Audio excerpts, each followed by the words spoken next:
नहीं था, मगर लगातार कुछ दिनों से जब से हम लोगों ने आत्मनिर्भर भारत के कार्यक्रम बेरमो विधानसभा में जब से हम लोगों ने किया उस समय से लगातार वहाँ के माननीय विधायक अनूप सिंह जी का जो करतूत हम लोगों ने देखा, नीचा हरकत, नीचा करतूत, उस विषय पर विशेष रूप से हमने आज प्रेस कॉन्फ्रेंस करने का निर्णय लिया है। क्योंकि हम लोग साधारण और मजदूर परिवार से आज उठे हुए हैं, और एक मजदूर साधारण परिवार से उठने वाला व्यक्ति को कोई भी चीज़ अगर गलत तरीके से पेश किया जाता तो उस पर मन में ठेस पहुंचता है। इसके लेकर हमारे भारतीय जनता पार्टी के अध्यक्ष माननीय बड़े भाई जयदेव दा, हमारे भाई परिंदा जी, मुकेश जी, मंटू जी, हमारे वीरभद्र जी, हमारे अंजला जी और तमाम हमारे पार्टी के सभी कार्यकर्ता ने निर्णय लिया कि इस बात को प्रेस के माध्यम से ये जन जन तक पहुंचनी चाहिए कि आखिर हमने क्यों बोला और उन्होंने इस तरह से क्यों कर रहा है। सच जब सामने आता है तो लोग को चिड़चिड़ाहट होता ही है, बकबकाहट होता ही है, क्योंकि एक न एक दिन सच सामने आना ही चाहिए। बस इस बात को लेकर हमने वहाँ के विधायक और जितने कांग्रेसी हैं जो इस तरह का गलत बयानबाजी और उनके जितने छुट भैया नेता दलाल लोग हैं जिनको 10-5 हज़ार में पाल के रखा हुआ है, जो मीडिया सोशल मीडिया में प्रत्येक दिन कुछ न कुछ डाल के चलाता है, अगर हिम्मत है तो हमारा केस तो खत्म हो चुका है, जो हम पर झूठा आरोप लगाया था वो खत्म हो चुका है।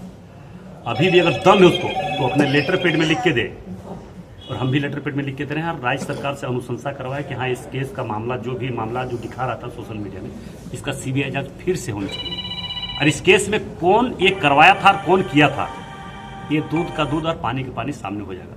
ये सारा कांड अनूप सिंह चाचा भतीजा मिलके और कुछ नेता लोग मिलकर इसका भी खुलासा हम बहुत जल्द करेंगे। इसका दूध का दूध पानी का पानी, सारे लोग अभी भी लगे हुए हैं।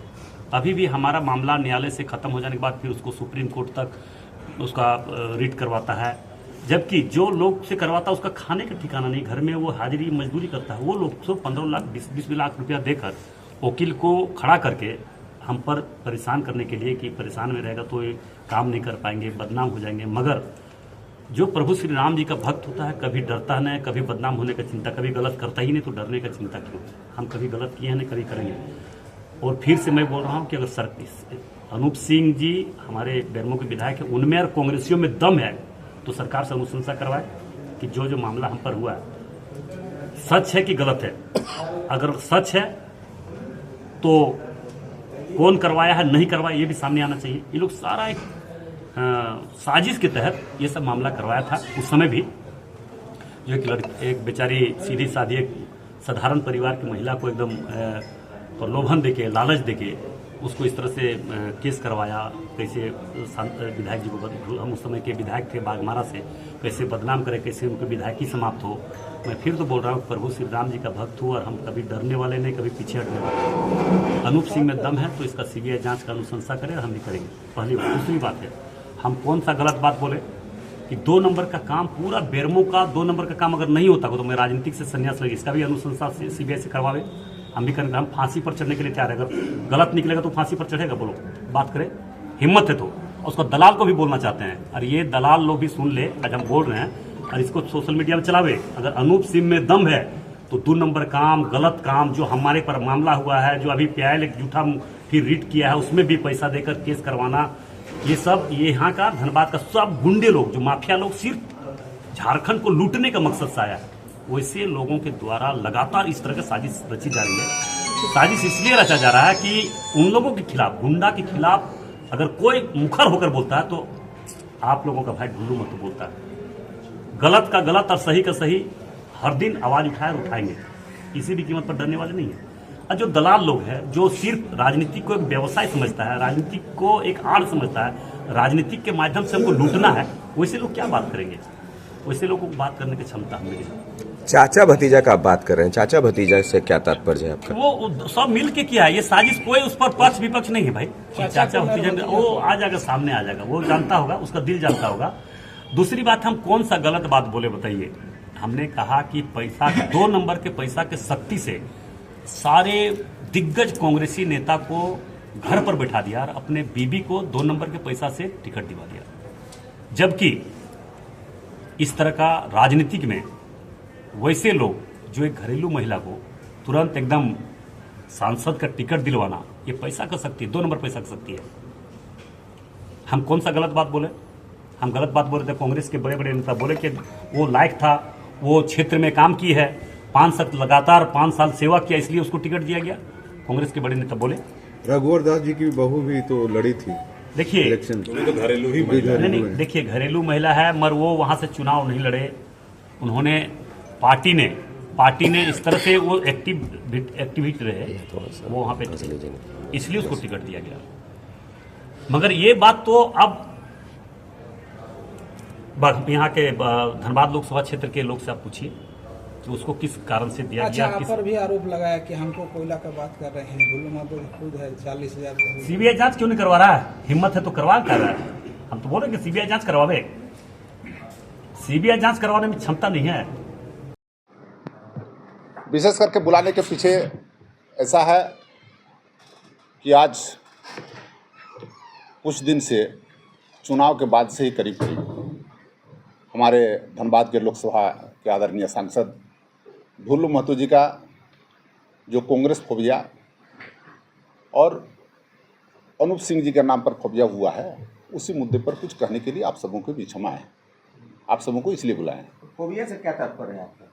डेली रोज दिन कांग्रेस के बारे में उनको कहना है, आपको अनूप जी के बारे में उनको कुछ न कुछ प्रेस में स्टेटमेंट देना है। कभी उनको पूछना है कि उनका बाबूजी का यहाँ क्या था, वह क्या लेकर आए थे। तो मैं आप सबों के माध्यम से ये सांसद महोदय से पूछना चाहते हैं कि आप एक तरफ कहते हैं कि मैं किसान का बेटा हूँ, उधर कहते हैं कि अनूप सिंह के बाप के पास क्या था। हम ये कहना चाहते हैं कि अनूप सिंह के बाबूजी तो कम से कम 6 बार का विधायक हैं, ये आप सब भी जानते हैं। और अनूप सिंह के पास कौन सा काला धन है, आप कोयला चोर कहते हैं। पहले ये बताइए कि अनूप सिंह के नाम पर कौन सा थाना में एफआईआर दर्ज है। अगर एक भी थाना में कोई एफआईआर दर्ज उनके नाम से कोयला चोरी लोहा चोरी का केस का है तो आपको सार्वजनिक करना चाहिए।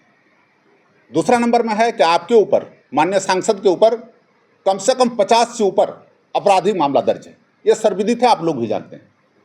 ये कहते हैं कि हम किसान के बेटा हैं। हम आपके माध्यम से ये जानना चाहते हैं कि उन्होंने कौन किसान, उनके बाबूजी कौन किसानी किए, माननीय सांसद महोदय कौन सा किसानी करते हैं, कौन सा खेती में उपजाऊ करते हैं, कि उनके ऊपर आज सुप्रीम कोर्ट पर 40,000 करोड़ का आय से अधिक संपत्ति का केस दर्ज होने के लिए स्वीकृत हुआ। हम ये उनसे जानना चाहते हैं। आज आप एक तरफ कहते हैं, हम पहले तो चाहेंगे कि सांसद महोदय, सबसे पहले आपको यहाँ की जनता ने चुनाव जिताया है क्षेत्र के विकास के लिए, न कि आपको कोयला चोर लोहा चोर के बारे में बात करने के लिए। आप एक चीज़ बताइए कि आप 1.5 साल के कार्यकाल में आपने एक जगह भी, कहीं भी यहाँ के जनताओं के मुद्दा पर आपने लड़ने का काम नहीं किया, जनताओं के मुद्दा आपने नहीं उठाया। आपसे पहली बार बीएसएल के अंदर प्रेम महतो नाम का एक लड़का का मौत होता है। आप दिल्ली से आते हैं और कहते हैं कि हमको उनके बाबूजी के पास तुरंत चले जाते हैं, आप समझौता कराने के लिए बैठ जाते हैं। अच्छी बात है, समझौता होनी चाहिए, आप सांसद थे, आपकी बात को लोग को रखना चाहिए।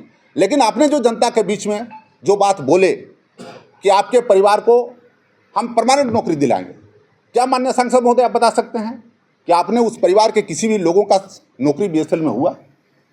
आपने कहे कि हम 20 डिसमिल जमीन देकर उनके प्रतिमा स्थापन कराएंगे। आप हमको बताइए कि पूरे बीएसएल एरिया में कहाँ 20 डिसमिल जमीन आपने दिलाए हैं? उनका मूर्ति का अनावरण कब करेंगे? दूसरा है कि आपने अप्रेंटिस के माध्यम से आप बोले थे कि 1500 लोगों का जो बीएसएल के अंदर नौकरी मिलनी थी, वैसे लोगों के बारे में आप कहे थे कि हम हर महीना 50-50 आदमी को नौकरी दिलाएंगे। एक आदमी का नाम आप बता दीजिए सांसद महोदय। अगर एक आदमी का भी अगर मान लीजिए आपने नौकरी दिलाए हैं तो उस आदमी का नाम हमको बता दीजिए। आपने इस तरह के काम, आप बीएसएल प्लांट के अंदर जो मजदूरों का मौत होता है, आप स्टेटमेंट बाहर देते हैं कि हमने जो मजदूर मरा उसको मैंने नौकरी दिलाने का काम किया। हम आप सबों के माध्यम से ये जानना चाहेंगे कि जब बीएसएल मैनेजमेंट के साथ एग्रीमेंट है कि कोई मजदूर बीएसएल प्लांट के अगर दुर्घटना से मरता है तो उसको नौकरी बीएसएल प्लांट को देनी है, लेकिन आप उसका लाभ उठाने के लिए आप चले आते हैं उनको लेटर देने के लिए कि हाँ हमने नौकरी आपको दिलाया। तीसरा मेरा मुद्दा है कि आज बोकारो में जन समस्याओं से लोग गुजर रहे हैं, चाहे वह रोजगार की मुद्दा हो, चाहे वह जाम की मुद्दा हो, बीएसएल के अंदर यहाँ के विस्थापितों का मुद्दा हो। आपने कभी भी एक मुद्दा नहीं उठाए। आप रोज रोज बात करते हैं कि अनूप सिंह कोयला चोरी करते हैं। आप कोयला चोरी करते हैं कि नहीं करते, ये आप क्यों नहीं बताए? आप वहाँ मंदिर बनाए, कितना आदमी का आपने जमीन का कब्जा किए हैं, आपको ये भी जनता को बताना चाहिए। आज वहाँ के मुखिया के घर के सामने आप चारों तरफ से उनका कटिंग कर दिए हैं कि उस मुखिया के घर को आप चाहते हैं कि हम ले लें, उसको लूट लें। आप ये बताइए कि वह क्या कर रहे हैं, जनता को ये बताना चाहिए। आपको लोगों ने इसलिए वोट नहीं दिया था कि आपने यहाँ के जनताओं का दोहन शोषण करें। आज बालू का आप ये बताइएगा सांसद महोदय, ये बताइए कि आपके आदमी कौन आदमी है जो आपके नाम से पर गाड़ी 5,000 रुपया डंफर उसे वसूली करता है, जब 18,000 में जनता को यहाँ बालू मिल रहा था। आज वो बालू का दाम 23,000 हुआ है, वो 5,000 रुपया का उगाही आपका कौन आदमी ले रहा है? आपके गुंडा ले रहे हैं। दूसरा है कि आपके अंडर में जहाँ आप जिस एरिया में हैं, जो मजदूर 15,000 की नौकरी करता है, उसका आपके आदमी के द्वारा वहाँ बैठाकर 6-6 हज़ार रुपया की उगाही हर महीना की जाती है। आप ईमानदार होने की बात करते हैं, आप कहते हैं कि हम ईमानदार हैं। आप अनूप सिंह पर आरोप लगाते हैं, कांग्रेस पर आरोप लगाते हैं। आप एक आरोप अगर सिद्ध करा देते हैं तो हम कहते हैं कि हम लोग राजनीति से संन्यास हो जाएंगे। पूरी तरह से संगठित रूप से उन्होंने अपराध चला रहे हैं और दूसरे पर अपराध होने का, अपराधी बनाने का इन्होंने षड्यंत्र रच रहे हैं। जो किसी भी हालत में आप कहते हैं कि हमको टिकट यहाँ गलत ढंग से टिकट लिया गया। हम इस पर भी कहना चाहते हैं कि माननीय सांसद ये बताइए कि क्या सबसे काबिल धनबाद लोकसभा के अंदर आप ही थे? जो पूर्व सांसद हैं, पूर्व सांसद को उम्र के नाम पर छांटा गया है। हम कहते हैं कि उम्र उनका बीडी राम से ज़्यादा है या कम है, इसकी भी तो जांच हो। ये भी आपको कहना चाहिए कि बीडी राम से छोटे हैं कि बड़े हैं। अगर बीडी राम जी को टिकट मिल सकता है तो आपके पूर्व सांसद को टिकट क्यों नहीं मिल सकता था? आप इधर कहते हैं पैसे के बल पर अनूप सिंह ने अपने पत्नी को टिकट दिलाया है। हम कहते हैं कि आपको कैसे टिकट मिला? आपको किस आधार पर आपको टिकट मिला? यहाँ आपसे सीनियर लोग यहाँ के 2-3 विधायक रहे हैं, पूर्व सांसद रहे हैं। टिकट तो अमर बावरी को मिलना चाहिए, बृंची नारायण को टिकट मिलना चाहिए, धनबाद के विधायक को टिकट मिलना चाहिए। आपको कैसे टिकट मिल गया? 100% आपने पैसा देकर। देखिए, जैसी जिनकी भावना जैसी होती है। हम कह रहे हैं कि सांसद महोदय इस बात को चरितार्थ कर रहे हैं, इस कहावत को, इस लोकोक्ति को चरितार्थ कर रहे हैं, चोर बोले जोर से। उन्होंने अपनी बात को जिस तरह रख रहे हैं, इससे उसी कहावत को चरितार्थ कर रहे हैं कि चोर बोले जोर से। नहीं, वो तो कह रहे हैं कि चोरी भी और सीनाजोरी भी करेंगे। तो कौन कर रहे हैं? तो आप लोगों को मालूम है। जो कर रहे हैं वो तो कह रहे हैं कि जो चोरी कर रहे हैं। हम तो बता रहे हैं कि आपको एक हमारे माननीय विधायक पर, हमारे कांग्रेस के कोई लीडर पर एक केस अगर कहीं कोयला चोरी का अगर है तो हमको निकाल के दें, हम मानने के लिए तैयार हैं। उनको भी मानना होगा कि उनको 50 केस अगर हुआ है तो 50 केस क्यों हुआ है? क्या गाय दान करने के लिए उनको केस हुआ है? वो जमीन दान करने के लिए केस हुआ है? क्यों केस हुआ है उस पर ये बताना चाहिए ना। अब ये चोर हम नहीं कहेंगे। आप चोरी करते हैं या नहीं करते हैं, इसकी प्रमाण आपके पास स्वयं है। आप दूसरे पर आरोप लगाते हैं। आपको आरोप लगाने के लिए सांसद बनाया है यहाँ की जनता ने। सिद्ध होगा, उसकी जांच तो हो रही है। उसको जांच करने के लिए कोर्ट में आपका हुआ है, ऐसे अधिक संपत्ति का मामला दर्ज हुआ है। तो वो संगठित अपराध खुद चलाते हैं। अब संगठित अपराध तो खुद चला रहे हैं, अब दूसरे को अपराधी कह रहे हैं। अगर आप परिवारवाद की बात करने लगते हैं, हम ये पूछना चाहते हैं आप लोग के माध्यम से कि परिवारवाद कौन करता है? आपका भाई शत्रुघ्न महतो कौन है? आपको ये भी बताना चाहिए जनता के बीच में। क्या शत्रुघ्न महतो आपका भाई नहीं है? अगर शत्रुघ्न महतो भाई आपका हैं तो आपको परिवारवाद पर उंगली उठाने का नैतिक अधिकार आपने खो दिया है। और जिस आदमी को नैतिक अधिकार नहीं है, वैसा आदमी अगर मीडिया के बीच में कांग्रेस को बदनाम करने के लिए अगर इस तरह का बात करता है तो किसी भी हालत में कांग्रेस के लोग इसको बर्दाश्त नहीं कर सकता है। ये 100% ये चाहते हैं, ये कहते हैं, चाचा भतीजा की बात करते हैं। हम आप लोग के माध्यम से कहना चाहते हैं कि जिस चाचा की उन्होंने बात कर रहे हैं, वह चाचा के साथ मंच शेयर इन्होंने कैसे करा है? मंच शेयर जब उन चाचा के साथ बैठ के आप करते हैं, आप फिर चाचा पर आरोप भी लगाते हैं। तो ये बताइए कि या तो आपको कोयला के कारोबार में हूँ, आपको टांग पसारने की जगह नहीं मिल रही है, जिसके चलते आप इतना कुपित हैं। इस तरह के अनर्गल प्रलाप आप कर रहे हैं। ये चाचा तो उनको बताना चाहिए कि वो चाचा कौन है। हम जिस चाचा को जानते हैं, जिस चाचा को उन्होंने सांसद महोदय के द्वारा बात किया जा रहा है, आप जिसके साथ मन साझा करते हैं उस आदमी को आप चोर बोलते हैं, तो आप क्या हैं? इसलिए हम आप लोगों के माध्यम से ये सांसद महोदय से पहला कहना चाहेंगे कि आपको चुनाव जिताया है यहाँ की जनता ने, आरोप प्रत्यारोप के लिए नहीं जिताया है। हम तो कह रहे हैं कि आज जो स्थिति है, अगर आज के समय में अगर चुनाव होता है तो आज कह रहे हैं कि सांसद महोदय का जमानत नहीं बचेगा। जिस तरह का उनका जनता ने जिस तरह का उनको सोच के उनको वोट किया था, उससे पूरी तरह से ये नागवार गुजरा है। जनता के हित में इन्होंने कुछ नहीं करने का मनसा बनाए हुए हैं, केवल लूट खसोट करना चाहते हैं और दूसरे के ऊपर आरोप प्रत्यारोप करने के लिए ही ये सांसद बने। आप हमको बताइए कि पूरे लोकसभा में 6 सांसद और आपके हैं जो पूरे उग्रवाद एरिया से आते हैं और उनको 2-2 बॉडीगार्ड मिला हुआ है, और आपको Y+ सुरक्षा क्यों मिला है ये आप बताइए। हम तो ये कहेंगे कि आपको Y+ सुरक्षा इसलिए मिला है कि आपने अमित शाह जी को आपने पैसा डायरेक्ट कोयला के जो इसमें चोरी में जो पैसा आप कमा रहे हैं वो पैसा डायरेक्ट आप पहुंचा रहे हैं, जिसके चलते आपको Y+ सुरक्षा दिया गया। और नहीं तो Y+ सुरक्षा देने के पीछे मनसा क्या है? इसलिए कि जब आपको धनबाद लोकसभा में कहीं भी एक जगह भी आपको कोई उग्रवाद प्रभावित विधानसभा न प्रखंड आपका है, तो फिर Y+ सुरक्षा की आवश्यकता क्यों आपको पड़ी और आपको क्यों सरकार दिया है केंद्र सरकार? ये भी आप स्पष्ट करिए। अगर आप ईमानदार हैं, आप दूसरे के ऊपर आरोप लगा रहे हैं, तो आप ये भी बताइएगा ना भाई कि आपको क्यों मिला है। हम आपसे भी निवेदन करेंगे, आप बताइए सार्वजनिक मंच पर सांसद महोदय।